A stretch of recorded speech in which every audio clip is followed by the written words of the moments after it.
প্রমাণ করে দিতে হবে রাজধানী সব নিয়ন্ত্রণ করে, আওয়াজও নিয়ন্ত্রণ করে রাজধানীর মানুষ। না ঠিক তো একটু ঠিক হয়েছে আর কি। আওয়াজ করে আমি যখন যা প্রশ্ন করি, আসতে না জুড়ে, দুই একজন না সবাই মিলে, দুই একবার না বারবার, একটু প্র্যাকটিস করি। সুবহানাল্লাহ, আলহামদুলিল্লাহ, আল্লাহু আকবার, সবাই পড়ি আমিন। এর নবীজি সবাই মিলে যা, আমার নবীজি একাই তা, একটু পর্যন্ত আমরা সিদ্ধান্তে পৌঁছে গেলাম ইনশাআল্লাহ। এবার আসুন, একটা মানুষের কয়টা দিক থাকে আমরা এটা দেখব।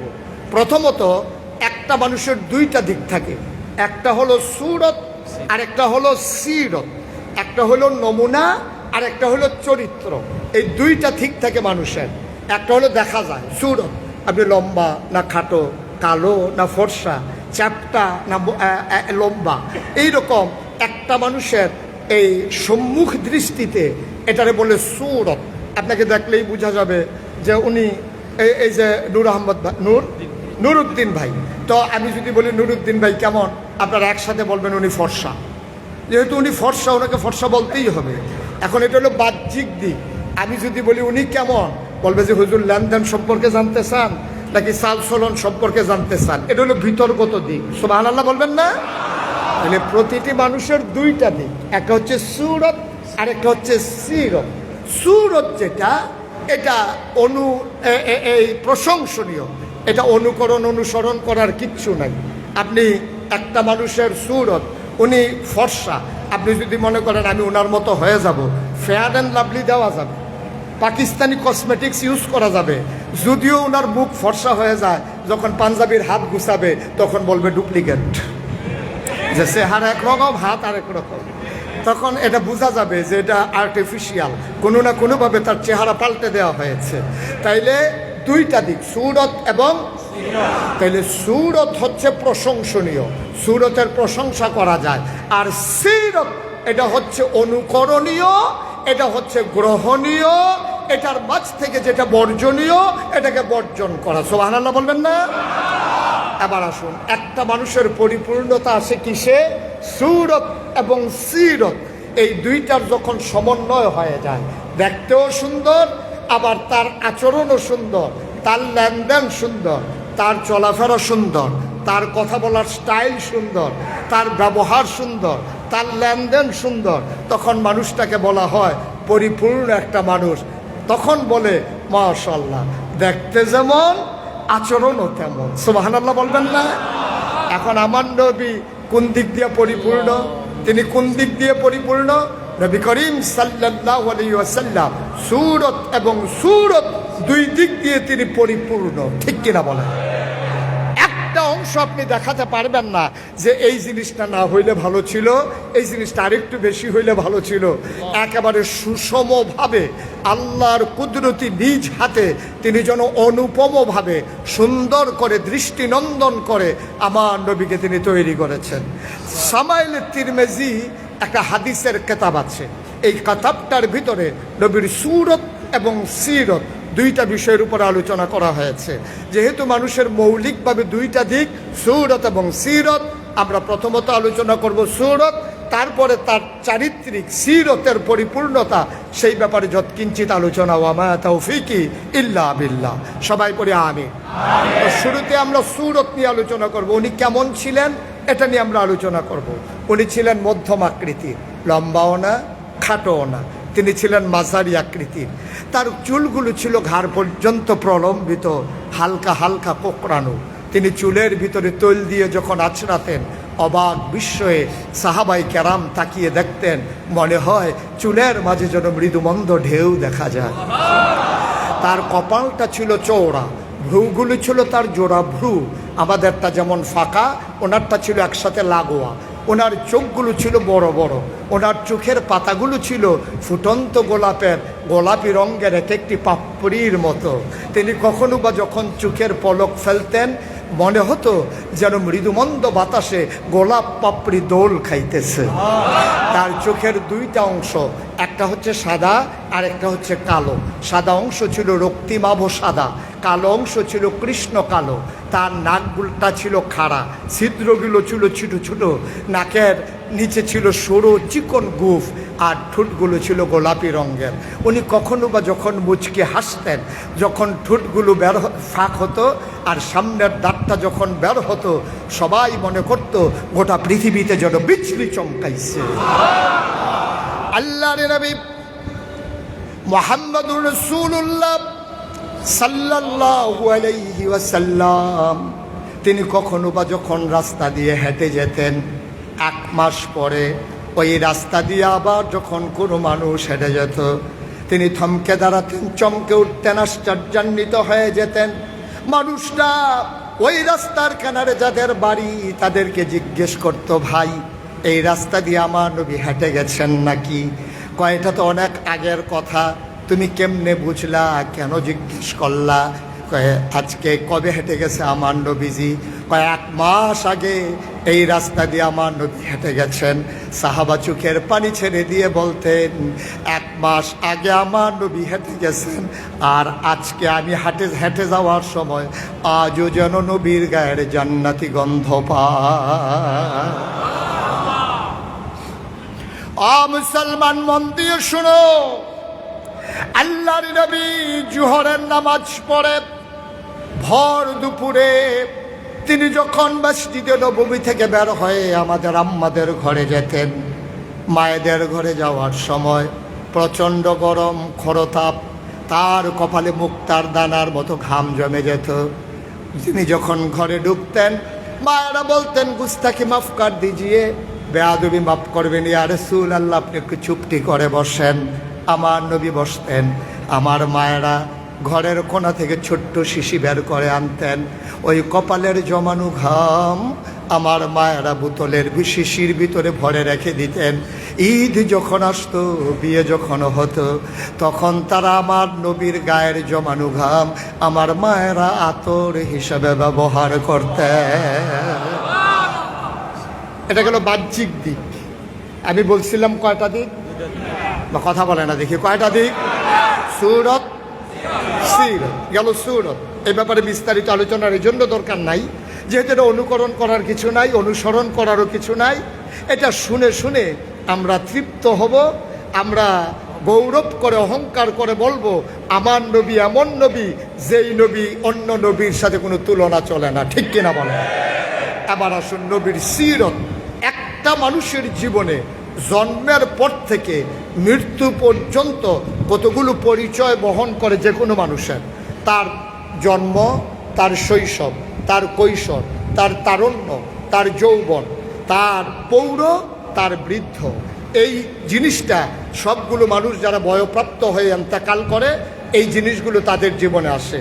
সে জন্ম হয়, তার শিশু শৈশবকাল কাটে, তার কৈশোর, তার চাঞ্চল্যের তারুণ্য, তার যৌবনদীপ্ত প্রাণ, তার পৌর, তার বৃদ্ধ। আর আরেক দিক দিয়ে মানুষের অনেকগুলো দিক থাকে, ব্যক্তি জীবন, পারিবারিক জীবন, অর্থনৈতিক জীবন, সামাজিক জীবন, রাজনৈতিক জীবন, ইন্টারন্যাশনাল রিলেশন।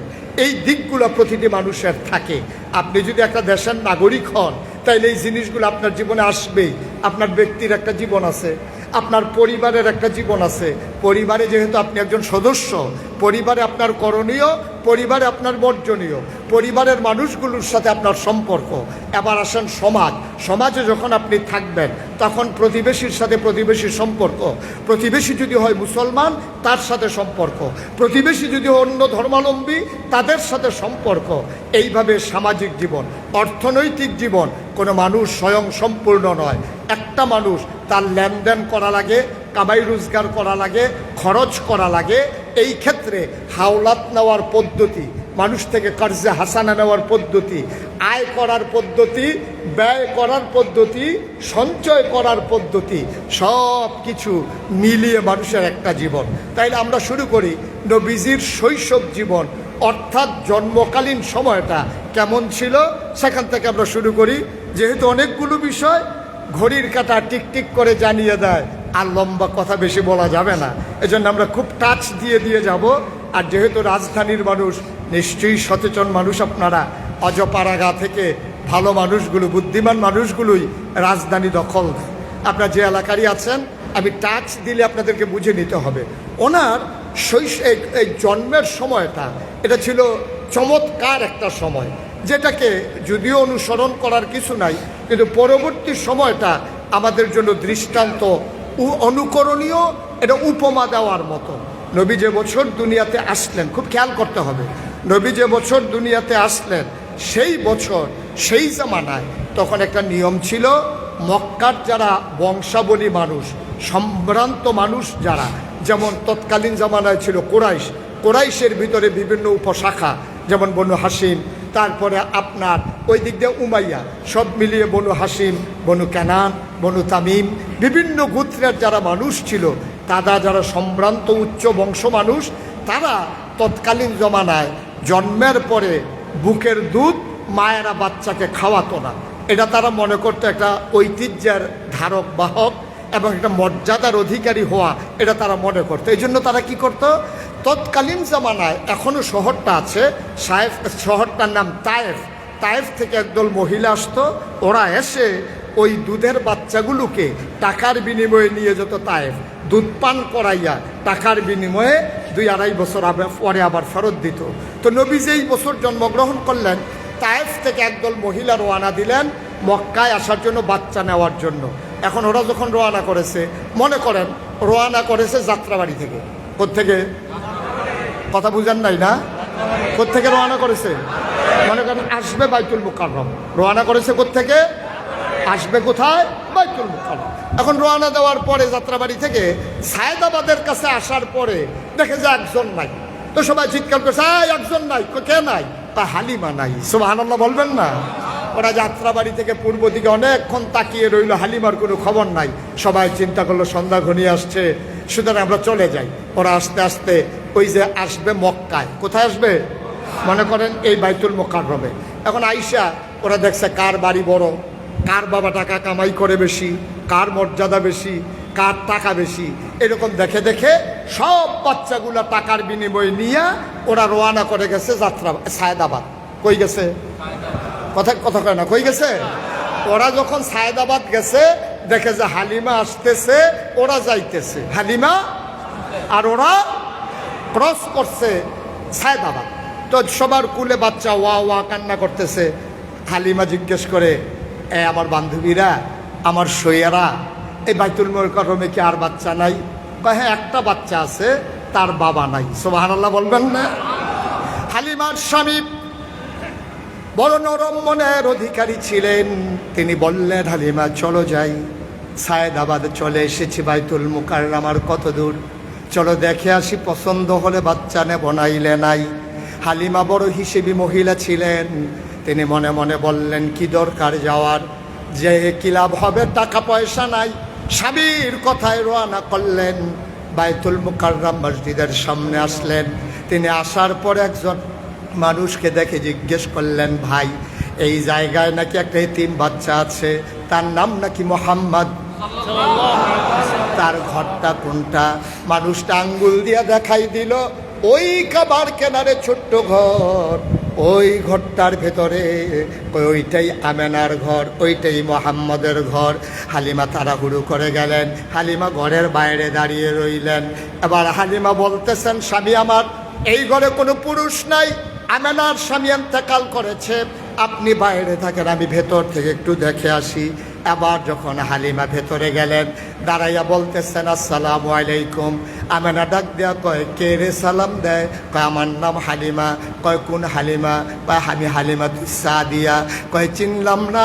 কয় আমার বাড়ি তায়েফ। কয় কেন এসেছো? কয় শুনলাম আপনার ঘরে একটা বাচ্চা আছে, নিতে এসেছি। আমেনা ডাক দেয়া কয়, হালিমা সকাল থেকে কত মানুষ বাচ্চা নিয়ে গেল, ওটার পায়ের শব্দ শুনলাম, বাচ্চাদের কান্নার আওয়াজ শুনলাম, কেউ কারো মায়া লাগলো না, তোমার বুঝি মায়া লেগেছে। এবার হালিমা ডাক, আমেনা ডাক দেওয়া কয়, হালিমা আহলান সাহলান মারহাবা, মোস্ট ওয়েলকাম, আমার ঘরে তোমাকে স্বাগতম।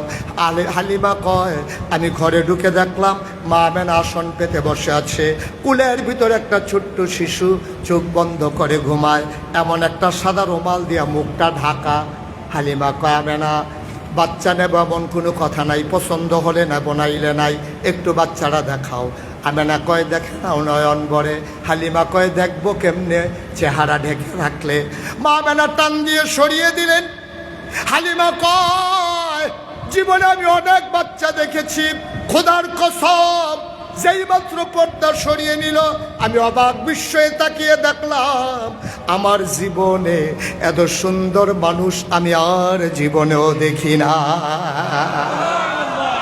ঐতিহাসিক, দার্শনিক, শিক্ষাবিদ সবাই মিলে কয় হালিমা সাবধানে কথা বইল, এর চাইতে সুন্দর বাচ্চা তুমি দেখবা কেমনে, এর চাইতে সুন্দর বাচ্চা আমার আল্লাহ রাব্বুল আলামিন আর একটাও বানায় না।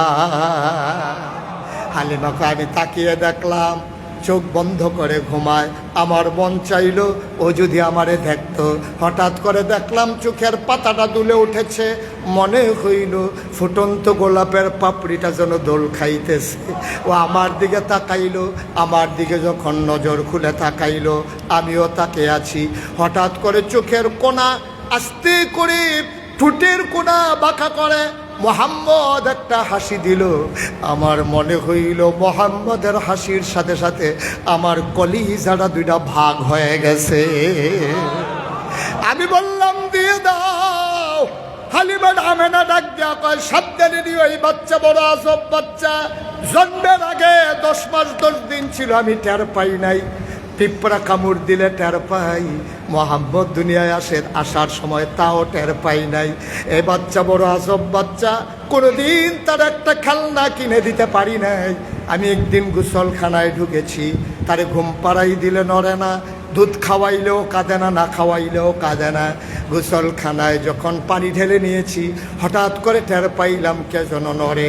আমি জানালায় উকি মেরে তাকায়া দেখি আমার মোহাম্মদ হাত পা ছুটতেছে আর খিলখিল করে হাসতেছে, কি যেন ধরতে চায়। আমি তাকায়া দেখি আমি তারে খেলনা কিনা দিতে পারি নাই, আমার মাওলা তারে খেলনার বাকি রাখে নাই। আমার মাওলা আমার মোহাম্মদের জন্য, আমার সোনামণির জন্য খেলনা বানাইয়া আকাশের চাঁদ আর তারাগুলা তার হাতের নাগালে পাঠাই দিছে। আল্লাহর নবী এই শৈশব বড় মজার শৈশব। তিনি যখন হালিমার কুলে উঠলেন, হালিমা কয় আমার শরীরটা ছিল শুকনা, বুকের ভিতরে দুধ ছিল না। যখন মোহাম্মদকে কুলে নিলাম খোদার কসম আমি টের পাইলাম আমার শুকনা দুইটা বুক দুধে ভরপুর হয়ে গেছে। এই নবীর শৈশব গেল এমন, কৈশোর গেল আলো চাঞ্চল্যময়, যৌবন গেল আরো মধুর। সব কথা বলা যাবে না। অমুসলমান খেয়াল করে শোনো, আবার নবী যখন নবুয়ত প্রাপ্ত হলেন, তিনি হেরা গুহা থেকে যখন তিনি ঘরে আসলেন, এবার আম্মাজান খাদিজা রাদিয়াল্লাহু তাআলা আনহার স্বীকৃতি শোনো। আল্লাহর নবী কয় যেই মানুষটারে তার স্ত্রী ভালো কয় সেই মানুষটাই হইল প্রকৃত ভালো, ঠিক কিনা? আপনার স্ত্রী আপনাকে যদি বলে ভালো মানুষ, তাইলে আপনি আসল ভালো মানুষ। এবার আসুন শুনি নবীর 11 জন বিবি, 2 জনকে তিনি জীবদ্দশায় তিনি কবরস্থ করেছেন, বাকি 9 জনের সাথে তিনি একসাথে সংসার করেছেন। নবী করিম সাল্লাল্লাহু আলাইহি ওয়াসাল্লামের স্ত্রীগণ নবীর ব্যাপারে কি রায় দেয় শুনি। নবী যখন হেরা গুহায় ধ্যানমগ্ন, 40 তার ছুঁই ছুঁই 40 যখন পূর্ণ হলো, হেরা গুহায় জিবরাইল আলাইহিস সালাম এসে ঢুকলেন, নবীকে সালাম দিলেন, আসসালাতু ওয়াসসালামু আলাইকা ইয়া রাসূলুল্লাহ, আসসালাতু ওয়াসসালামু আলাইকা ইয়া হাবিবাল্লাহ, আসসালাতু ওয়াসসালামু আলাইকা ইয়া শাফিয়াল মুজনিবিন, আসসালাতু ওয়াসসালামু আলাইকা ইয়া রাহমাতাল লিল আলামিন। নবী বললেন ওয়া আলাইকুমুস সালাম। তিনি ভীত সন্ত্রস্ত হলেন। নির্জন গুহার সামনে বিশাল দেহের অধিকারী মানুষটাকে তিনি চমকে উঠলেন, তিনি আশ্চর্যান্বিত হয়ে গেলেন, তিনি ভীত সন্ত্রস্ত হয়ে গেলেন, কাঁপতে কাঁপতে ঘরে আসলেন। মা খাদিজা রাদিয়াল্লাহু তাআলা আনহা উনি জিজ্ঞেস করলেন, ও নবী আমার, আপনি কি ভীত সন্ত্রস্ত? কেউ কি কিছু বলেছে? নবী বললেন, খাদিজা আমি নাকি এখন থেকে আব্দুল্লাহ, মোহাম্মদ ইবনে আব্দুল্লাহ না। ওই জামানায় এখনো মক্কার মানুষগুলো নিজের নামের সাথে বাবার নাম জড়িয়ে পরিচয় দেয়। তো মোহাম্মদ, ওনার আব্বার নাম হলো আব্দুল্লাহ, তো ওনার পরিচয় ছিল মোহাম্মদ ইবনে, কথা কয় না দেখি, মোহাম্মদ ইবনে আর নবীজি আইসা কয়, খাদিজা আমি নাকি এখন থেকে মোহাম্মদ ইবনে আব্দুল্লাহ না। তাইলে আপনি কি? কয় আল্লাহর এক ফেরেশতা নাম জিবরাইল, উনি এসে কয় আমি নাকি মোহাম্মদ ইবনে আব্দুল্লাহ না, আজকে থেকে আমার পরিচয় মুহাম্মদুর রাসূলুল্লাহ। কথাটা বুঝতে পেরেছেন? তখন কি কোনো সাক্ষী আছে? কথা কয় না। কোনো মানুষ আছে সামনে? কয়জন মানুষ এখানে? দুইজন, নবী আর আমাদের আম্মা খাদিজা। নবীজি বললেন আমি নাকি নবী, আমি নাকি নবী। আম্মাজান খাদিজা কি রায়টা দিলেন আসুন শুনি। আম্মাজান খাদিজা সাথে সাথে কি রায়টা দিলেন? নবীজি যখন বললেন আমি নাকি নবী, আম্মাজান খাদিজার সাথে সাথে রায় দিলেন আপনি অবশ্যই নবী। সুবহানাল্লাহ বলবেন না? একবারও জানতে চাইলেন না কবে থেকে নবী, কেন আপনি নবী, কার জন্য নবী, কে বানাইলো নবী, এই নবুয়ত লাস্টিং করবে কয়দিন, কোনো কিছু জানতে চাইলেন না। তিনি রায় দিয়ে দিলেন অবশ্যই আপনি নবী। সুবহানাল্লাহ বলবেন না? আল্লাহর নবী খাদিজাকে জিজ্ঞেস করলেন, ও খাদিজা তুমি কেমনে বুঝলা আমি নবী? এবার আম্মাজান খাদিজা ডাক দেয়া কয় 15 বছর সংসার করেছি, আমার যখন 40 আপনার তখন 25, একেবারে পরিণয়ে যখন আবদ্ধ হয়েছি, আমরা স্বামী স্ত্রী হয়ে গেছি, আপনার 25 আমার 40, এখন আপনার 40 আমার 55, 15টা বছর একসাথে সংসার করলাম, একসাথে ঘুমাইলাম, একসাথে খাইলাম, কাছ থেকে আপনাকে একসাথে দেখলাম, চলে ফিরে বুঝে শুনে খেয়ে দেয়ে একসাথে দিন কাটিয়ে 15 বছর পরে আমার মন সাক্ষী দিয়েছে অবশ্যই আপনি নবী। আল্লাহর নবী কয় তুমি কেমনে বুঝলা আমি যে নবী? কয় 4টা কারণে আমার মনে হয়েছে আপনি নবী। কয় কোন 4টা কারণ? কয় 1 নম্বরে আপনি যখন ওয়াদা করেন খেলাফ করেন না। সুবহানাল্লাহ বলবেন না? আপনি যখন ওয়াদা করেন ওয়াদা খেলাফ করেন না। 2 নম্বরে আপনি যখন আপনার কাছে কোনো কিছু আমানত রাখে আপনি আমানতের খেয়ানত করেন না। 3 নম্বরে আপনি আত্মীয়তার সম্পর্ক ছিন্ন করেন না। 4 নম্বরে অসহায় কোনো মানুষ দাঁড়ালে আপনি নবী গো কোনোদিন খালি হাতে কাউকে ফিরান না। 1500 বছর আগের কথা, নবী করিম সাল্লাল্লাহু আলাইহি সাল্লামের ব্যাপারে সবচেয়ে কাছের মানুষটা রায় দিলেন, দূরের কেউ না। এখন আমাদের দেশে তো দূরের মানুষ দিয়ে মিছিল বের করে, মিছিল যারা বাইর করে তারা কিন্তু মানুষটারে দেখেও না, শুনেও না, জানেও না। তো একজনে কইছে চরিত্র ফুলের মতো পবিত্র। এখন যে চরিত্র কেমন, টাকা হাওলাত দিলে না বোঝা যায় কয়দিন ঘুরায়, ঠিক কিনা কর? চরিত্র যে কেমন, একবার ক্ষমতার স্বাদ পাইলে 15 বছর যখন আর ক্ষমতা ছাড়তে চায় না তখন বোঝা যায় চরিত্র কেমন।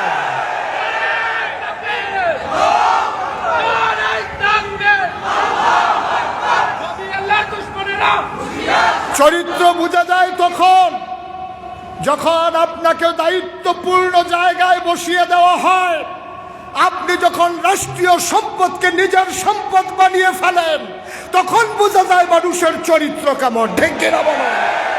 সুতরাং চরিত্র কেমন নবীজির এটা আমরা যতটুকুন জানি তার চাইতে বেশি জানে মক্কার মানুষ। মক্কার মানুষ যতটুকুন জানে তার চাইতে বেশি জানে মুসলমানেরা।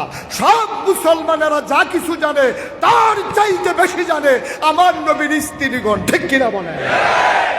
একসাথে ঘুমাইছে, একসাথে খাইছে, একসাথে উঠছে ফিরছে, সব একসাথে। তো ওনারা বুঝবে নাকি আমরা বুঝবো নাকি? আম্মাজান খাদিজা টাকা খাইয়া, মিছিলের আগে বিস্কিট খাইয়া, চা খাইয়া নবীর সার্টিফিকেট দেয় নাই, সানন্দে স্বেচ্ছায় সজ্ঞানে চইলা ফিরা দেখা শুইরা বুঝা সাক্ষী দিয়েছে আপনি অবশ্যই নবী। সুবহানাল্লাহ বলবেন না? আজকে যখন মাহফিল শেষ করে বাড়িতে যাবেন, বাড়িতে যাওয়ার পরে আপনি যদি আপনার ওয়াইফকে বলেন অলি অলি অলি, আপনার ওয়াইফ দেখবেন করবো যে বারান্দায় গিয়ে শুয়ে থাকেন অলি, বিড়ির গন্ধ লোকে দিয়ে আড়ন যায় না অলি, ঠিক কিনা কন? আপনি যে কত বড় অলি, কথায় কথায় স্ত্রীর গায়ে হাত উঠান, হ্যাঁ কথায় কথায় আপনি বেতন পান 30,000, বাসা ভাড়া 40,000, বাচ্চাদের স্কুলের খরচ, দুধের খরচ, বউয়ের কসমেটিক্স খরচ, পার্লারের খরচ সব মিলে 1 লাখ, বেতন পান 40, খরচ 6 মাসে 1 লাখ, আবার ফ্ল্যাট কেনার জন্য আপনি ঘুরতে আসেন। আপনি যে কত বড় অলি কেউ জানুক আর না জানুক, আপনার স্ত্রী জানে, ঠিক কিনা? আপনার লেনদেনের স্বচ্ছতা নাই, আপনার কাজ কারবারের ব্যালেন্স নাই, আপনি কথায় কথায় বউয়ের উপরে হাত উঠান, এসব বোধহয় নাই আমাদের দেশে, না? গ্রামে তো বউয়ের উপরে হাত উঠাইলে টের পায়, কারণ এক ঘরে বউয়ের উপরে মারলে অন্য ঘরের মানুষ আওয়াজ শুনে। শহরে তো এই কারবার দরজা বন্ধ করে শুরু করলে মরণের আগে টের পায় না, ঠিক কিনা কন? নবীর চরিত্র কি অনুপম চরিত্র, সুবহানাল্লাহ বলবেন না? আরে উনি পরিপূর্ণ করবেন না তো পরিপূর্ণ করবে কে? সুবহানাল্লাহ বলবেন না? কি নবী আমার, কি নবী আমার। এবার আসুন সরাসরি আল্লাহর কণ্ঠে শুনি তিনি আমার নবীকে কি বলেন। দরকার আছে নাকি নাই? আমরা প্রথমে শুনলাম ওনার সহধর্মিনী স্ত্রীর কথা, উনি কি বললেন? আপনি অবশ্যই, কথা কয় না, আপনি অবশ্যই। আচ্ছা, এবার দেখি আল্লাহ কি কয়, সুবহানাল্লাহ বলবেন না? আমার আল্লাহ কয় তোমরা আমার নবীরে চিনো নাকি? আমরা বলি আল্লাহ আপনারে পুরাপুরি চিনছি, এই জন্য 5 ওয়াক্ত নামাজে প্রতি রাকাতে আমরা পড়ে দেই আলহামদুলিল্লাহি রাব্বিল আলামিন। সমস্ত জগৎ সমূহের যিনি রব আপনি হইলেন সেই আল্লাহ, সমস্ত প্রশংসা আল্লাহ আপনার জন্য। আল্লাহ ডাক দেয়া কয় বান্দারে, ও বান্দা আমারে চিনছ, আমি সমস্ত জগৎ সমূহের রব, এবার আমার নবীরে চিনে নাও। ওয়ামা আরসালনাকা ইল্লা রাহমাতাল লিল আলামিন। মজা করে, একবারে মজা করে, চোখের পানি ছেড়ে দিয়ে মনে হচ্ছে যেন নবী আমার সামনে বসে আছেন। মজা করে একটু পড়েন দেখি। ওয়ামা আরসালনাকা ইল্লা রাহমাতাল লিল আলামিন। আমার আল্লাহ কয় শুনো শুনো শুনো, যত জায়গায় আমি রব, খেয়াল করবেন, কয় যত জায়গায় আমি আল্লাহ রব, তত জায়গায় আমার নবীজি রহমত। আল্লাহ যত জায়গায় রব, নবীজি তত জায়গায় রহমত। যত জায়গায় আল্লাহ লালনকারী, নবীজি তত মানুষের জন্য হলো রহমত দানকারী। ও মাওলা, ও রাব্বে কারীম, নবীর মনটা মায়াতে ভরা প্রমাণ আছে নাকি নাই? আল্লাহ তাবারক ওয়া তাআলা আরো সুন্দর করে ওয়াজ করে দিলেন, ফাবিমা রাহমাতিন মিনাল্লাহ, ফাবিমা রাহমাতিন মিনাল্লাহ, فبما رحمة من الله لنت لهم ولو كنت فظا غليظ القلب لانفضوا من حولك فاعف عنهم واستغفر لهم وشاورهم في الأمر فإذا عزمت فتوكل على الله إن الله يحب المتوكلين. আল্লাহ ডাক দেয়া কয় ফাবিমা রাহমাতিন মিনাল্লাহ, আল্লাহর পক্ষ থেকে ও নবী আপনার সাথে যেই রহমত দেওয়া হয়েছে, লিংতা লাহুম, আপনার মনটাকে আমার আল্লাহ বড় নরম করে বানাইছে। বলো সুবহানাল্লাহ। আমার নবীর মনটা গরম না নরম?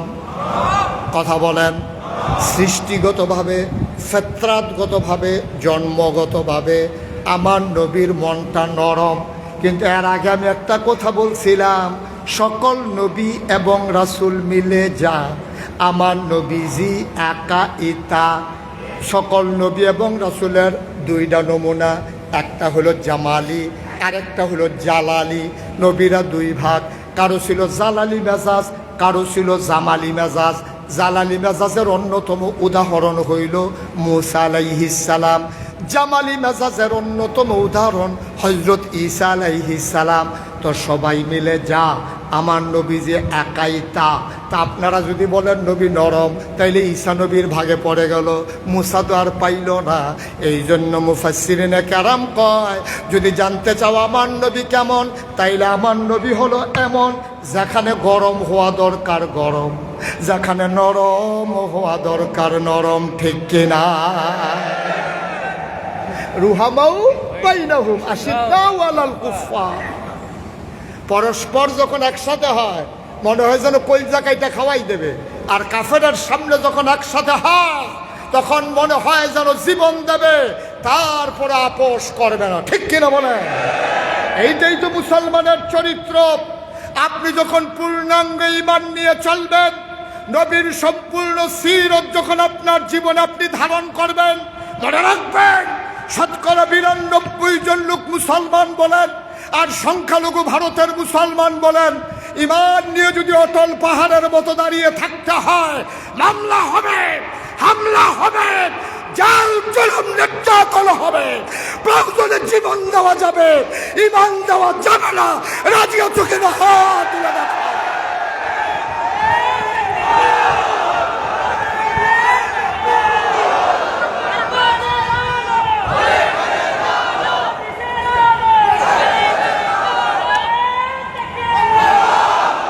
এইটাই হচ্ছে ইসলাম।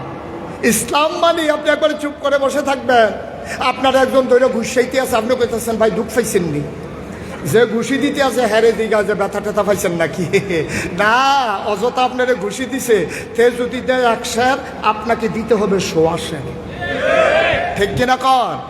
সে যেন বুঝে যে মুসলমান এমনই, তারা চুপ করে থাকে, তারা আঘাত করে না, কিন্তু আঘাত করলে ছেড়েও। মুসলমানের চরিত্রটাই আল্লাহ তাবারক ওয়া তাআলা নিজে যেই চরিত্র ধারণ করেন, মুসলমানদেরকে সেই রঙে রঙিন হতে বলেন। আল্লাহ যেমন ধরে ধরে ধরে না, ধরলে আল্লাহ, মুসলমানও ধরে ধরে ধরে না, ধরলে মুসলমান। এটাই মুসলমানের চরিত্র। লেবেন বিসমার্কা চরিত্র না, লেবেন বিসমার্কা চরিত্র হওয়া যাবে না। একেবারে মাটির মতো আপনি ইসলামের সমর্থন করে না। ঠিক কিনা কন? কথা কনা ঠিক কিনা? ইসলাম হচ্ছে যেখানে বাধা আসবে বাধা প্রতিহত করতে হবে, কিন্তু কখনোই মুসলমান আগে আক্রমণ করেছে তার কোনো প্রমাণ নাই। ঠিক কিনা বলেন? এই আদর্শ কার? নবীজির। এই আদর্শ কার? নবীজি তিনি পরিপূর্ণতা দিয়েছেন। কষ্ট হচ্ছে আপনাদের না? ছেড়ে দেওয়া দরকার। আর সামান্য একটু সময় আছে, আমরা কথা বলি ইনশাআল্লাহ। সবাই পড়ে না আমিন। তাইলে এবার আসেন, তাইলে নবীজির চরিত্র, তিনি কি চরিত্রের অর্ধেক না পুরোপুরি? একটা মানুষের জীবন যেমন হওয়া দরকার, নবীজি সব জায়গায় তেমন। শুধু একটা বললাম, তিনি ব্যক্তি জীবনে কেমন, তিনি নরম মনের অধিকারী। এবার আসুন তিনি পারিবারিক জীবনে কেমন, শুনে আমরা শেষ করে দেব ইনশাআল্লাহ। আল্লাহর নবী কখনো বা যখন যুদ্ধের ময়দানে যেতেন, কখনো তিনি একা একা যেতেন না, ৯ জন বিবির কোন একজন বিবিকে সাথে নিয়ে যেতেন। কোনোদিন তিনি একা একা যুদ্ধের ময়দানে যাননি। যুদ্ধের ময়দানে রওনা করেছেন হাজারো সৈন্য। আমাদের একজন আম্মা, নাম হইল হযরত আয়েশা রাদিয়াল্লাহু তাআলা আনহা, তিনি ওনাকে নিয়ে রওনা করলেন। রাতের বেলা নামাজ হয়ে গেল, সবাইকে তাঁবুতে ঘুম পাড়িয়ে দিলেন। আল্লাহ নবী নিজের তাঁবুতে ফিরে আসলেন। এসে ডাক দেয়া, আয়েশা, লাব্বাইকা ইয়া রাসূলুল্লাহ। আয়েশা, অনেক দিন হয় আনন্দ করা হয় না। আকাশে চতুর্দশীর পূর্ণিমার চাঁদ হাসে, ফকফকা জ্যোৎস্না, মৃদুমন্দ বাতাস, এমন আবহাওয়া পাওয়া বড় দুষ্কর। চলো 2 জন মিলে একটা দৌড় দেই, দেখি তুমি ফার্স্ট হও নাকি আমি ফার্স্ট হই। আর আসতে কোন সুবহানাল্লাহ। নবীজি বলেন চলো 2 জন মিলে একটু আনন্দ করি। তা আম্মাজান আয়েশা বিয়ে হয়েছে 6 বছর বয়সে, সংসার শুরু হয়েছে 9 বছর বয়সে। ছোট মানুষ না, উনি খেলার কথা শুনলে একটু মজা পাইতেন। যখন বলছে যে চলো দৌড় দেই, আম্মাজান আয়েশা তো মুখিয়েছিলেন যে দৌড় দিতে পারলে ভালোই হয়, একটু মজা হবে। তো 2 জন গেলেন মাঠে। আম্মাজান আয়েশা আবার বলছে, ইয়া রাসূলুল্লাহ, আবার কেউ দেখে ফেলে কিনা, কই চিন্তা তোমার দরকার নেই, চলো দৌড় দেই। তো 2 জন মিলে এরকম 2টা খেজুরের গাছ, এটা একটা ওইটা একটা, 2 জন সোজা হয়ে দাঁড়ালেন। আম্মাজান আয়েশা, নবীজি বলবেন বিসমিল্লাহ, রেডি 1 2 3, দিলেন দৌড়। আম্মাজান আয়েশা কয়, তখন আমার নতুন বিয়ে হয়েছে, আমার শরীরটা তখন শুকনা, আমার বয়সও কম, এত ভার হয় নাই। যেই মাত্র দৌড় দিলাম, ছুট করে আমি ফার্স্ট হয়ে গেলাম, নবী পেছনে পড়ে গেল। আমি বললাম, ইয়া রাসূলুল্লাহ, আমি কিন্তু জিতে গেলাম, আপনি কিন্তু হেরে গেলেন। নবীজি বললেন, এটা আমার মনে থাকবে ইনশাআল্লাহ। সুবহানাল্লাহ বলবেন না? তুমি যে জিতে গেছো, আমি যে হেরে গেছি, এটা মনে থাকবে। কিছুদিন পরে, কয়েক বছর পরে আবার যুদ্ধে যাবেন, আবারও ভাগে পড়েছেন আম্মাজান আয়েশা। সুবহানাল্লাহ বলবেন না? নবীজি বললেন, আয়েশা, অনেক দিন হয়, একটু আনন্দ হয় না, চলো একটা দৌড় দেই। মনস্তাত্ত্বিক বিষয়টা দেখেন, আগামীকালকে যুদ্ধ কাফেরের সাথে, আর আগের রাত্রে স্ত্রীকে নিয়ে আনন্দ করে। কি চেক অ্যান্ড ব্যালেন্স, ব্যালেন্স কারে কয় দেখেন। যুদ্ধের সময় যুদ্ধ, তো রাইতরা মাইট দিয়ে লাভ কি? সুবহানাল্লাহ বলবেন না? যুদ্ধের সময় যুদ্ধ হবে, রাত্রটা নষ্ট করে কি লাভ? আমি আবার যদি থাকি তাইলে না পরের রাত, উনি সেকেন্ড সময় কাজে লাগাতেন। সুবহানাল্লাহ বলবেন না? তো নবীজি বললেন, চলো আবার একটু দৌড় দেই। তো আবার দাঁড়ালেন, 2টা খেজুর গাছ নির্ধারণ করলেন, আবার দাঁড়ালেন, বলেন বিসমিল্লাহ, দিলেন দৌড়। আম্মাজান আয়েশা নিজে কয়, বয়স হয়েছে তো, আমি একটু মুটিয়ে গেছি, আমার একটু মোটা হয়ে গেছে, শরীর একটু স্থূলকায় হয়ে গেছে, আমার ওজন বেড়ে গেছে। এখন বিসমিল্লাহ বলে, নবী তো চির যৌবনা নবী তো সবসময় তারুণ্য দীপ্ত প্রাণ, যৌবন দীপ্ত প্রাণ। একজন পুরুষের দুনিয়াতে যে দূর ক্ষমতা, আপনি যখন জান্নাতে যাবেন তখন আপনার ক্ষমতা হবে 70 গুণ। আর 70 জন জান্নাতি মানুষের যেই ক্ষমতা, আল্লাহ নবীকে দুনিয়াতে আল্লাহ 70 জন জান্নাতি মানুষের ক্ষমতা দিয়েছে। এই নবী আবার যখন বিসমিল্লাহ করে দৌড় দিছে, এখন আম্মাজান আয়েশা তো নিজেই বলতেছে, আমি মোটা হয়ে গেছি। এখন দৌড় দিছে সত্য, আম্মাজান আয়েশা পেছনে পড়ে গেছে, নবী ফার্স্ট হয়ে গেছে। কাছে যখন আসছে আম্মা আয়েশা, নবীজি কানে কানে কয়, আয়েশা, ওই যে হারিয়ে দিছিলা, প্রতিশোধ নিলাম। সুবহানাল্লাহ। কি জীবন, কি সংসার, কি দাম্পত্য জীবন। সুবহানাল্লাহ বলবেন না? বানানো গল্প না, মুখরোচক ইতিহাস না, বাস্তব ঘটনা শুনেছে, বাস্তবতা। সুবহানাল্লাহ কয় না? মুসলমান মন দিয়ে শুনো, এই নবীজি যখন মদিনায় প্রচণ্ড দুর্ভিক্ষ, চুলায় আগুন জ্বলে না, আকাশ থেকে বৃষ্টি ঝরে না, খেজুর গাছগুলো শুকিয়ে যাচ্ছে, মায়ের বুকগুলো শুকনা, বাচ্চারা দুধ পায় না, হাহাকার পড়ে গেছে মদিনায়, মানুষ বাঁচানো বড় মুশকিল, চুলায় আগুন জ্বলে না। নবী হতবিহবল হয়ে গেলেন, তিনি রাহমাতুল লিল আলামিন। এখন তিনি কি করবেন তার কলিজায় মানে না। তিনি সাধারণ ঘোষণা করলেন, এই দুর্যোগকালীন মুহূর্ত ওভারকাম করতে হবে। এই ক্রাইসিস পিরিয়ড ওভারকাম করার জন্যে কার কি আছে নিয়ে আসো। মানুষগুলো ওট আনলো, দম্বা আনলো, ছাগল আনলো। আমার নবী একটা এই আপনার ওট জবে করে দিলেন, 1 কেজি করে গোশতের ভাগ বসালেন, সব মানুষকে ঘোষণা দিলেন, যাদের ঘরে চুলা আগুন জ্বলে না, জলদি করে গোশত দেওয়া হবে। আল্লাহ নবী বসে আছেন, লাইন ধরে মানুষ দাঁড়িয়ে আছেন, যেই আসে তার 1 ভাগ গোশত দেয়। হঠাৎ করে আমার নবীর নজর পড়ে গেল লাইনের দিকে, তাকায়া দেখে বৃদ্ধা একটা মহিলা গোছা হইয়া লাঠিতে বর দিয়া লাইনের মাঝে দাঁড়িয়ে আছে। একেবারে যুবথুবু বুড়ি মানুষ, বুড়ি একবারে গুচা হয়ে গেছে, লাঠি দিয়ে ভর দিয়া লাইনের ভিতরে দাঁড়িয়ে আছে পোটলা নিয়া। নবীজি দূর থেকে দেখলেন, তিনি আস্তে করে গোশত বন্টন থামিয়ে তিনি বুড়ি মাতার কাছে গেলেন, গিয়া অনেকক্ষণ তাকাই দিচ্ছে। তাকানোর পরে তিনি আস্তে করে জড়াইয়া ধরলেন, কপালে চুমু খাইলেন, তার গাল বেয়ে বেয়ে পানি পড়ে। তিনি ধরে মহিলাটাকে মজলিসের মাঝে আনলেন। সুবহানাল্লাহ বলবেন না? মজলিসের মাঝে এনে তিনি এবার ওই গোশত আপনার যে বন্টন করা হচ্ছিল, ওই মাঝে এনে গোশত বন্টন থামিয়ে নবীর গায়ের ভিতরে চাদর ছিল, উনি চাদর মুবারকটা বিছিয়ে দিলেন, বুড়া মাটাকে চাদরটার উপরে বসালেন। সুবহানাল্লাহ বলবেন না? তো যেই নবীর সামনে দিয়ে কেউ হাঁটে না, যেই নবীর সামনে কেউ জুড়ে কথা বলে না, আর এই নবী গায়ের চাদর বিছাই দিছে মহিলার জন্য, আর মহিলা সেই চাদরে বসে গেছে, এটা কি স্বাভাবিক না অস্বাভাবিক? অস্বাভাবিক একটা ঘটনা। যখন চাদর বিছাই দিছে, এবার মহিলাটা নবীজি ধৈর্য না বসাইছে। এখন যারা চতুর্পার্শ্বে আছে ওরা একজন আরেকজনের দিকে তাকায়, ভাই আজব কারবার দেখি। নবীজি কার জন্য চাদর বিছাইল? এটা তো নবীর ফুফুও না, এটা তো নবীর খালাও না। আমরা নবীর ফুফুকে চিনি, নবীর খালাম্মাকে চিনি। এই মহিলাটা কে? এই গরিব মহিলা, উস্কো খুস্কো চুল, ময়লা কাপড়, যুবথুবু বুড়ি, এটা কে মহিলা? তা কার জন্য চাদর বিছাইলেন? এখন একজন যে আরেকজনের দিকে তাকায়, নবী বুঝে ফেলছে ওরা জানতে চায় আমি কার জন্য গায়ের চাদর বিছাইলাম। ঠিক কিনা বলেন? আজানটা শেষ হোক, আমরা আরো 10 মিনিট কথা শুনবো। যেহেতু জামাত কয়টায়? 8টায় জামাত, তাইলে আমরা আরো 10। এই যে ভাই, আমরা সবাই নামাজ পড়বো না? উনি আপনি একা একা জান্নাতে গেলে আমাদের কি উপায়? আমাদেরকে নিয়ে যান। উনি একলা জান্নাতে চলে যাবে, আমাদেরকে ফলো।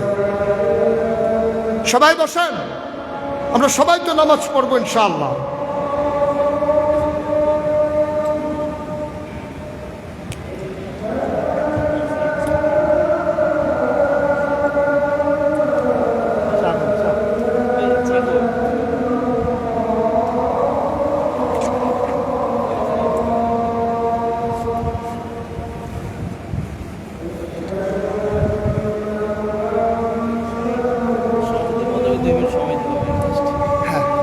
আমি 5 মিনিটে ছেড়ে দেবো।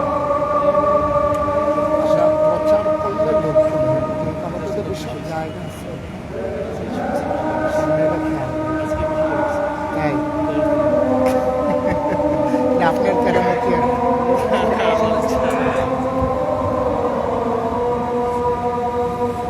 আমরা সবাই একসাথে নামাজ পড়বো, অজু করব, শেষ করে দিলে উঠবো। এর আগে উঠবো না আমরা কেউ।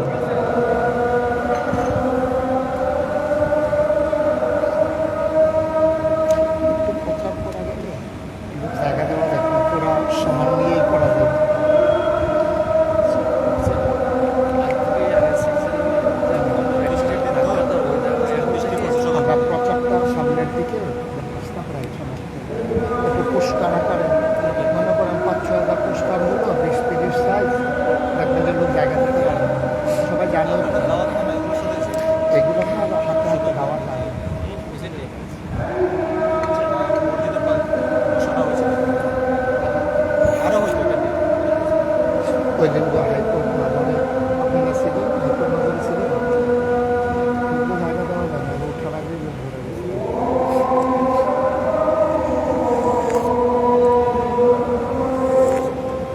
আল্লাহু আকবার, আল্লাহু আকবার।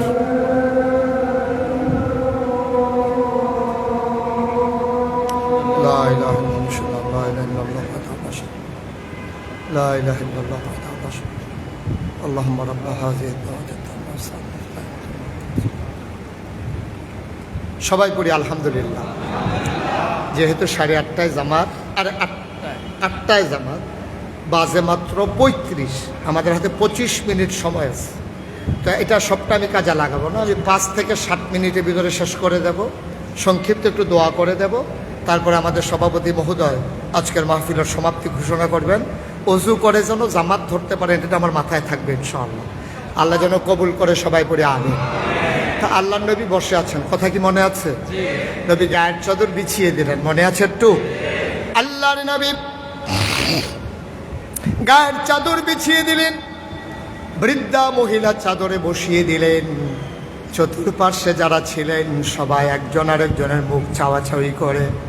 সবার মনে প্রশ্ন, এই মহিলাটাকে যার জন্য নবী গায়ের চাদর বিছাই দিলেন। আল্লাহর নবী বুঝতে বাকি নাই, তিনি ডাক দিয়া বললেন, সাহাবারা, নিশ্চয়ই তোমরা জানতে চাও আমি কার জন্য গায়ের চাদর বিছাইলাম, আমি কোন মহিলার জন্য গায়ের চাদর বিছাইলাম। ও সাহাবারা শোনো, জন্মের আগেই আব্বা হারিয়ে ফেলেছি, কোনোদিন বাবার মুখ দেখি নাই, কোনোদিন আব্বা বলে একটা ডাকও দিতে পারি নাই। সাহাবারা, ছোট ছোট বাচ্চারা যখন আব্বা আব্বা বলে ডাক দেয়, আমার মনে রায় রায় বাবার চেহারাও ভেসে ওঠে না। আমি কোনোদিন বাবা দেখি নাই, কল্পনায় বাবার চেহারা মনে করতে পারি না।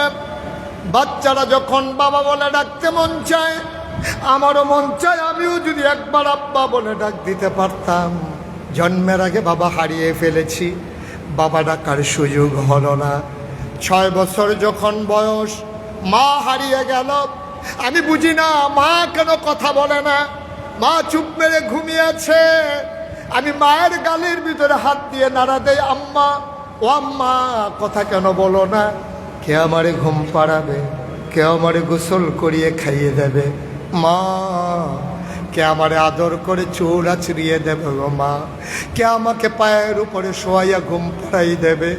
আমি এমন করেও ঝরে কাঁদতেছিলাম। আমার দাদা আবু তালেব, আব্দুল মুত্তালিব আমারে ডেকে কয়, মোহাম্মদ রে, ও মোহাম্মদ, কান্নাকাটির দরকার নাই, তোর এমনই কপাল, জন্মের আগে বাপ হারাইছস, 6 বছর বয়সে মা হারাই ফেললি, যার কেউ নাই তার আল্লাহ আছে, আর তোর সহায় হিসাবে আমি আব্দুল মুত্তালিব তোর দাদা আছি।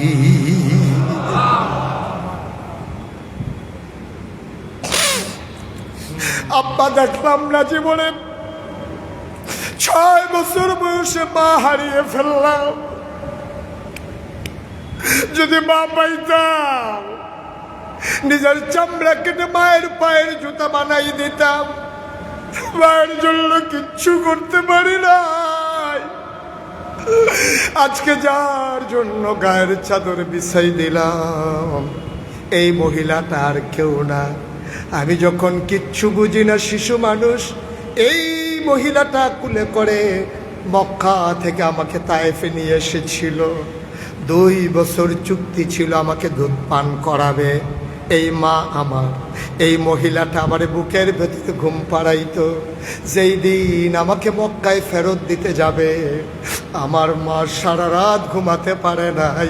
আমার মা নাকি আমারে সারা ঘুমাইতে পারবে না। এই মহিলার কেউ না, এই মহিলা যার জন্য আমি গায়ের চাদর বিছাই দিলাম, যার বুকের দুধ আমি খেয়েছি, তিল তিল করে আমি বড় হয়েছি, আমাকে সন্তানের মতো যিনি মানুষ করেছেন, এই মহিলা আমার দুধমা হালিমাতুস সাদিয়া। বাংলার মুসলমান, আমার নবী সন্তান হিসেবে কেমন আদর্শ দেখো। নিজের মা পায় নাই, দুধ মায়ের প্রতি তার দায়িত্বে কোনো অবহেলা ছিল না। সবাইকে দিলেন 1 ভাগ করে গোশত। আমার নবীজি দুধ মায়ের ব্যাগের ভিতরে 2 ভাগ গোশত দিয়ে দিলেন। এখানেই শেষ না, নবীজি কান্দে, হালিমাও কান্দে। নবীজি আবার ডাক দেয়া কয়, আম্মা ও আম্মা কেমন আছেন? কবে থেকে দেখি না গো আম্মা, কোন ঘরে থাকেন? হালিমা দেখিয়ে দিলেন দূরে একটা ছোট্ট তাঁবু। এবার আল্লাহর নবী হালিমাকে ধরে ধরে এক হাতে ব্যাগের ওই গোশতের পটলা, আরে এক হাতে মাকে জড়িয়ে ধরে রেখেছেন। তিনি টেনে টেনে, সবাই তাকিয়ে দেখলো, দুধ মাকে ঘর পর্যন্ত পৌঁছিয়ে তিনি আবার গোশত বন্টনের জায়গায় ফিরে আসলেন। আমাদেরও তো মা আছে, আদর্শ কতটুকুন কাজে লাগিয়েছ? আমার নবী কি শিখালেন? আশেকে রাসূল দাবি করো, নবীর উম্মত দাবি করো, নবীর আশেক দাবি করো, অথচ মা তোমার কাছে ভালো ব্যবহার পায় না। অথচ আল্লাহ কয়, আল্লাহ ইয়াবুদু ইল্লা ইয়াহু, ইবাদত করতে হলে শুধু করবা আল্লাহ। ওয়া বিল ওয়ালিদাইনি ইহসানা, আর আল্লাহ তা'বুদু ইল্লা ইয়াহু, আল্লাহ তা'বুদু ইল্লা ইয়াহু, যদি ইবাদত করতেই হয় করবা শুধু আল্লাহর। আর ওয়া বিল ওয়ালিদাইনি ইহসানা, আর কোমল ব্যবহার, ভালো ব্যবহার, সবটাই যিনি পাও না তিনি তোমার মা। বলো সুবহানাল্লাহ। সুতরাং আসুন, নবীর চরিত্রের সবগুলো দিক স্বল্প সময় আলোচনা করা বড়ই কঠিন। আমরা নবীর জীবনকে চর্চা করব, নবীর জীবনী পড়ব, জানব, জেনে জেনে নবীর জীবন অনুযায়ী নিজের জীবন সাজাবো ইনশাআল্লাহ। আল্লাহ তাবারক ওয়া তাআলা আমাদের সবার সর্বাঙ্গীন মঙ্গল কামনা করুক। নবীর জীবন চরিত্র গ্রহণ করে আমরাও যেন সোনার মানুষ হতে পারি। আল্লাহ যেন তৌফিক দান করে। সবার জন্য দোয়া করি, সবার কাছে দোয়া চাই। আসসালামু আলাইকুম ওয়া রাহমাতুল্লাহি ওয়া বারাকাতুহু। দোয়া হবে। দোয়া হবে, সবাই একটু বসেন। দোয়াটা কি করে দেবো তারপরে সব আচ্ছা। আলোচনা করলে আন্তর্জাতিক খ্যাতি সম্পন্ন মুফাসসির কোরআন প্রখ্যাত আলেম হযরত আল্লামা মাওলানা মুফতি মুস্তাক আহমেদ ফরিদুল্লাহ হুজুরকে ইসলামিক ফাউন্ডেশনের পক্ষ থেকে অসংখ্য ধন্যবাদ। সম্মানিত মুসলিমেরা, এই পর্যায়ে আজকের এই অনুষ্ঠানের সম্মানিত সভাপতি, ইসলামিক ফাউন্ডেশনের সম্মানিত পরিচালক জনাব মোহাম্মদ বদরুল শেখ সাহেব সভাপতি বক্তব্য প্রদান করেন।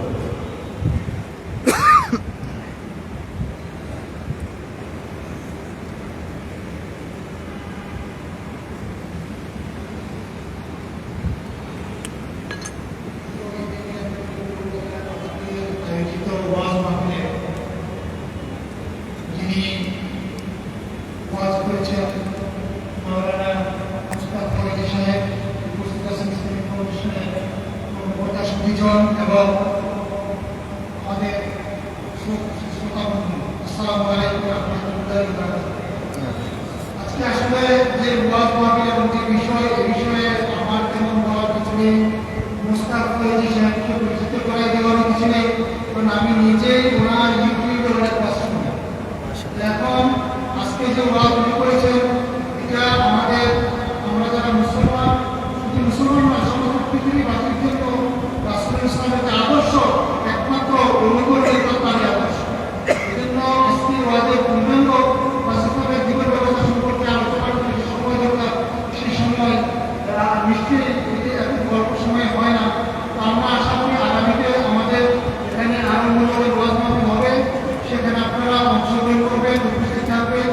এবং আজকের যে ওয়াজ মাহফিলটা আলোচনা হয়েছে, আমরা যদি এই ওয়াজ মাহফিল থেকে কিছুটাও শিখে, কিছুটাও শুনে আমার জীবনে আমাদের জীবনে আমল করতে পারি, তাহলে আমাদের জীবন সার্থক হবে। আল্লাহ আমাদের তৌফিক দান করুন। সবাই আমাদের জন্য দোয়া করবেন। আমরা দোয়া চাই যাতে আগামীতে আমাদের অনুষ্ঠান সাফল্যমণ্ডিত হয়। আজকের মতো আমাদের দোয়া করেন, দোয়া চালাতে আজকের অনুষ্ঠান শেষ হবে। আসসালামু আলাইকুম। আল্লাহুম্মা আমিন, আল্লাহুম্মা আমিন। ربنا ظلمنا أنفسنا وإن لم تغفر لنا وترحمنا لنكونن من الخاسرين. ربنا آتنا في الدنيا حسنة وفي الآخرة حسنة وقنا عذاب النار. আয় আল্লাহ তাআলা, তোমার কুদরতি পায়ে ধরে ভিক্ষা চাই, আমাদের জীবনের গুনাহগুলো তুমি মাফ করে দাও। এই জীবনে আমরা আর গুনাহ করব না। আয় আল্লাহ তাআলা, আমরা যারা হাত বাড়ালাম, কারো আব্বা নাই, কারো আম্মা নাই, আব্বা আম্মা যাদের কবরগুলোর জান্নাতের টুকরা বানিয়ে দাও। আয় আল্লাহ তাআলা, ওনাদের জীবনের গুনাহগুলো মাফ করে দাও। আমরা যারা হাত বাড়াইলাম, আমাদের যার যত অভাব আছে দূর করে দাও, যার যত পেরেশানি আছে উদ্ধার করে নাও। আমরা যারা ঋণগ্রস্ত ঋণ মুক্ত বানিয়ে দাও। আমরা যারা অসুস্থ শিফায়ে কামেলা নসিব করে দাও। আমাদের মনের সকল নেক আশা তুমি পূরণ করে দাও। আয় আল্লাহ তাআলা, ইসলামিক ফাউন্ডেশনকে তুমি কবুল আর মঞ্জুর করো। আল্লাহ, দিন কায়েমে, দিন প্রচারে প্রসারে ইসলামিক ফাউন্ডেশনকে ভূমিকা রাখার তৌফিক করে দাও। আর যারা কর্মকর্তা কর্মচারী, সবাইকে তুমি কবুল আর মঞ্জুর করে নাও। আয় আল্লাহ, যারা অসুস্থ শিফায়ে কামেলা নসিব করে দাও। আয় আল্লাহ তাআলা, আমার ৫৬,০০০ বর্গ মাইলের বাংলাদেশ, টেকনাফ থেকে তেঁতুলিয়া, রূপসা থেকে পাথুরিয়া, এই সোনার বাংলাদেশ তুমি মাওলা কবুল আর মঞ্জুর করে নাও। সকল প্রকারের ষড়যন্ত্র, সকল প্রকারের সঠতা, সকল প্রকারের প্রতারণা, সকল প্রকারের জালিয়াতির হাত থেকে আমার এই দেশটাকে তুমি মাওলা হেফাজত করে রাখো। আয় আল্লাহ তাআলা, এই দেশের স্বাধীনতা সার্বভৌমত্ব ভিক্ষা চাই। তুমি এই দেশকে স্বাধীন সার্বভৌম রেখে বিশ্বের বুকে মাথা উঁচু করে দাঁড়াবার তৌফিক দান করে দাও।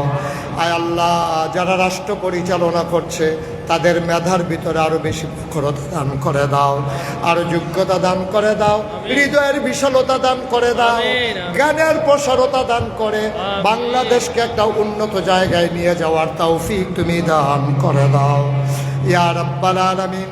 আমরা সবাই তোমার কুদরতি হাতে সফর্দ হয়ে গেলাম, তুমি মাওলা আমাদের জামিনদার হয়ে যাও। যত মানুষ দোয়া চেয়েছে, যত মানুষ দোয়া চাইবে, সবার মনের নেক আশা তুমি পূরণ করে দাও। রব্বানা ফাগফির লানা যুনুবানা ওয়া কাফফির আন্না সাইয়্যাতিনা ওয়া তাওয়াফফানা মা'আল আবরার। আমিন আমিন আমিন। আল্লাহুম্মা আনসুরনা লিআন্নাকা খায়রুন নাসিরিন। আল্লাহুম্মা আরহামনা লিআন্নাকা খায়রুর রাহিমিন। আল্লাহুম্মা ইগফির লানা লিআন্নাকা খায়রুল গাফিরিন। আল্লাহুম্মা ইফতাহ লানা লিআন্নাকা খায়রুল ফাতিহিন। আমিন আমিন আমিন ইয়া রাব্বাল আলামিন। بحق كلمة لا إله إلا الله محمد رسول الله صلى الله عليه وسلم. والسلام عليكم ورحمة الله وبركاته. মাশাআল্লাহ মাশাআল্লাহ। সম্মানিত মুসলিমরা, ইনশাআল্লাহ এশার নামাজের পরপরই পবিত্র নবী সাল্লাল্লাহু আলাইহি ওয়াসাল্লাম পূজার পরপরই পক্ষকালকে একটা অনুষ্ঠান বানায়। এশার নামাজ পরপরই মসজিদে পূর্ব শহরে আমার অনুষ্ঠিত হবে। ক্লাস শেষ করবে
জায়গা দেন না, এই যে দেন। আসসালামু আলাইকুম।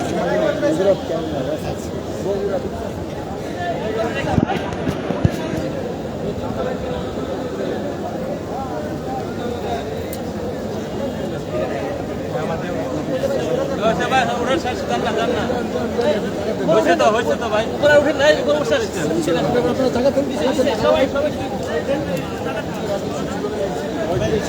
সিঁড়িটা ভাই, সিঁড়িটা ছেড়ে নাই,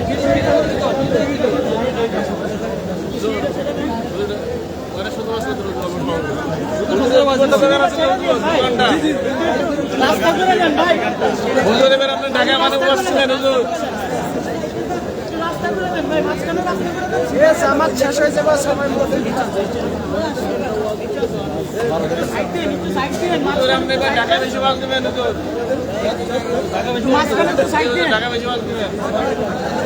একটু মাঝখানে একটু সাইড দেন না, তা দিতে পারতেছে না।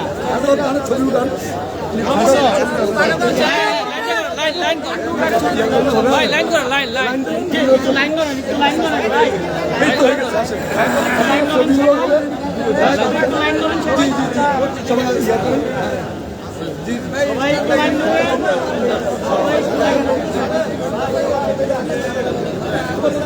আসেন তারা হাতিয়ে দিবে।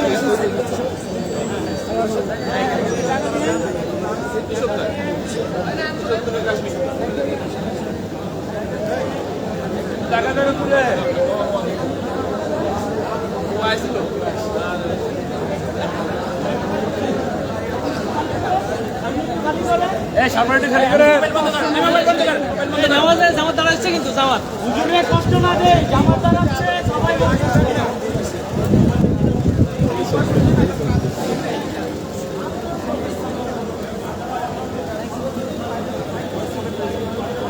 এটি বিভিন্ন দামের আছে।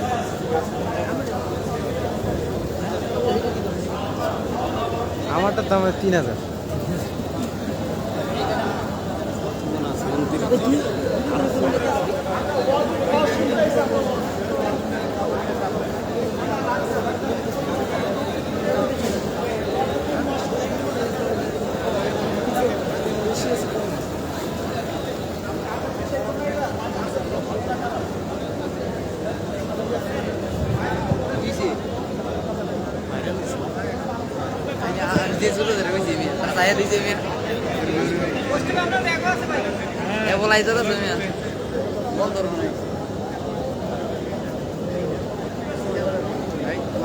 এই কয়জনে নাকি যে কোন হ্যাঁ ভাইরাল বানাইতেছে তোমার। এই কয়জন মানুষ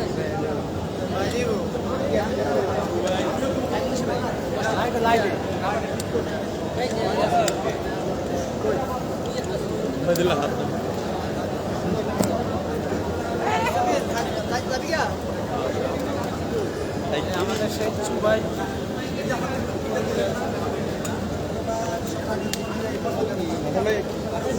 করে দেবেন না দেখবেন।